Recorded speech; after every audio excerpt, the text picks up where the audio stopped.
Olá, como vai? Tudo bem? Meu nome é Luiz Dickmann, eu sou médico psiquiatra e hoje a gente vai falar de neurotransmissores. Você deve se lembrar que na última vez que nos vimos, a gente falou das sinapses, sobre a transmissão elétrica que se converte em química entre um neurônio e outro. Bom, quando a gente vai falar aqui de neurotransmissores, é um assunto muito especial, muito importante das neurociências. Por quê? Porque defeitos na neurotransmissão são a base aí de múltiplos transtornos neurológicos e psiquiátricos e que vão gerar, no final das contas, sintomas comportamentais nos nossos pacientes, nos nossos consultórios. Além disso, praticamente todas as drogas recreativas, terapêuticas ou não, as drogas psicoativas, elas vão atuar na modificação química, na transmissão, na efetividade dessas sinapses, nessas transmissões dentro do nosso cérebro. Então, quando a gente pensa nisso, vale a pena a gente gastar um tempo a mais e entender um pouquinho mais sobre esse sistema que é basicamente muito fascinante. Para começar, os neurônios eles produzem neurotransmissores e eles vão armazenar dentro das células, dentro das suas vesículas, esses neurotransmissores. E aí, o que acontece?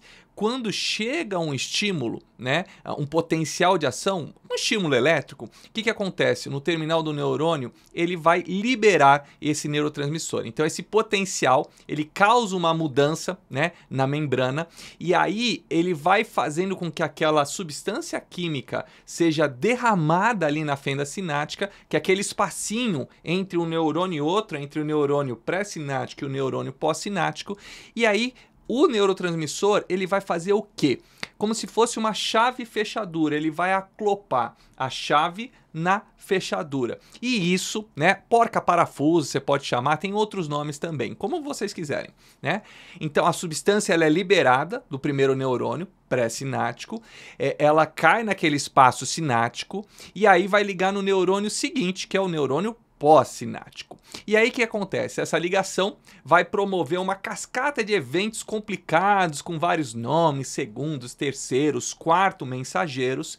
E aí esses detalhes não são importantes aqui. Quem gostar, lê o livro do Stalk, ele vai explicar de maneira detalhada.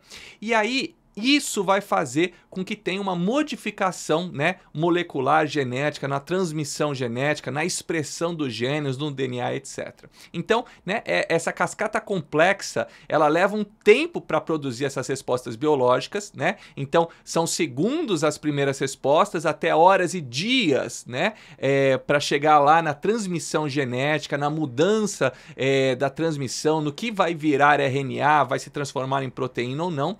E aí essa ordem, ela pode ser explicada com detalhe nos livros de farmacologia. Então, algumas medicações que interferem nessa neurotransmissão, elas podem demorar semanas até funcionar. Normalmente, por exemplo, os antidepressivos, a gente vai falar de 14 a 21 dias para iniciar.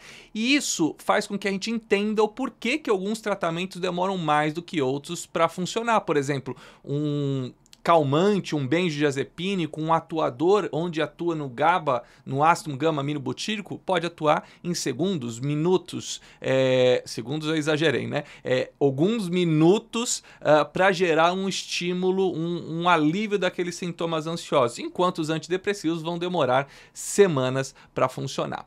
E aí a gente sabe, por exemplo, que existem algumas substâncias que o próprio cérebro produz. Por exemplo, o nosso cérebro produz a nossa própria morfina, que é chamada beta-endorfina, a nossa própria maconha, que é a chamada anandamida.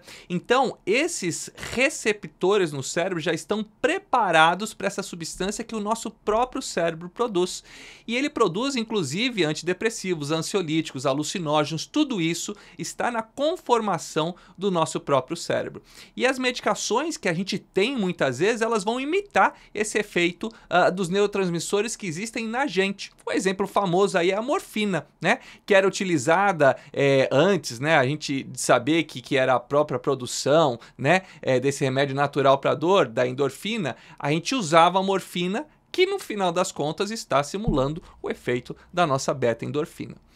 O diazepam, se a gente for pensar, o alprazolam, que são super famosos por aí como medicações calmantes e ansiolíticas, elas foram sintetizadas e são amplamente utilizadas mesmo antes da gente saber que existiam receptores benzodiazepínicos, por exemplo, no cérebro.